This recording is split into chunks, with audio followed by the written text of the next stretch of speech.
കലോത്സവത്തിന്റെ തുള്ളൽ വേദിയിൽ പറയൻ തുള്ളലും ശീതങ്കൻ തുള്ളലും അവഗണിക്കപ്പെടുന്നതായി അധ്യാപകരും കലാകാരന്മാരും. ദ്രുതതാളത്തിലുള്ളതായതിനാൽ സമ്മാനം കിട്ടാൻ എല്ലാവരും ഓട്ടൻ തുള്ളൽ മാത്രം അവതരിപ്പിക്കുകയാണ്. കലോത്സവത്തിൽ പറയനും ശീതങ്കനും പ്രത്യേക മത്സരം വേണമെന്നും ആവശ്യമുണ്ട്.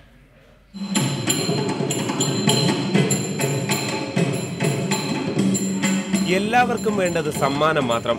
അതിനായി ദ്രുതതാളം വേണം, ചടുലത വേണം, സൗന്ദര്യം വേണം. ഇവയെല്ലാമുള്ള ഓട്ടൻതുള്ളൽ മാത്രമാണ് അതുകൊണ്ട് കലോത്സവ മത്സരങ്ങളിൽ ഇടം നേടുന്നത്. പറയനും ശീതങ്കനും ആർക്കും വേണ്ടാതെ പോകുന്നു എന്നർത്ഥം. അതായത് കുഞ്ചൻ ആദ്യമായി ചിട്ടപ്പെടുത്തിയ തുള്ളലാണ് ശീതങ്കൻ തുള്ളൽ. പറയൻ തുള്ളൽ എന്ന് പറഞ്ഞാൽ ഭക്തിക്ക് പ്രാധാന്യം നൽകിയിട്ടുള്ള തുള്ളലാണ്. ശീതങ്കനാണ് വെച്ചാൽ കുരുത്തോല കൊണ്ടുള്ള ആഭരണങ്ങളും ഒപ്പം തന്നെ അതിൻ്റെ അവതരണ രീതിയിലൊക്കെ വ്യത്യസ്തത പുലർത്തുന്ന തുള്ളലുകളാണ്.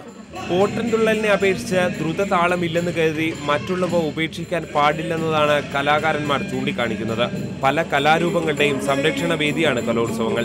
അതുകൊണ്ട് തന്നെ കലോത്സവ മാനുവൽ പരിഷ്കരിക്കുമ്പോൾ ശീതങ്കനും പറയനും പ്രത്യേക മത്സരങ്ങൾ തന്നെ നടത്തണമെന്നും അധ്യാപകർ ആവശ്യപ്പെടുന്നു. കലോത്സവ വേദികൾ അധികവും കണ്ടുവരുന്നത് ഓട്ടംതുള്ളൽ മാത്രമാണ്. ഇതിന് വ്യത്യസ്ത മത്സരങ്ങൾ നടത്തുകയാണെങ്കിൽ തീർച്ചയായിട്ടും ഈ 3 തുള്ളലുകളും കൂടുതൽ അവതരിപ്പിക്കപ്പെടാൻ സാധ്യതയുണ്ട്. Team reporter, Kozhikode.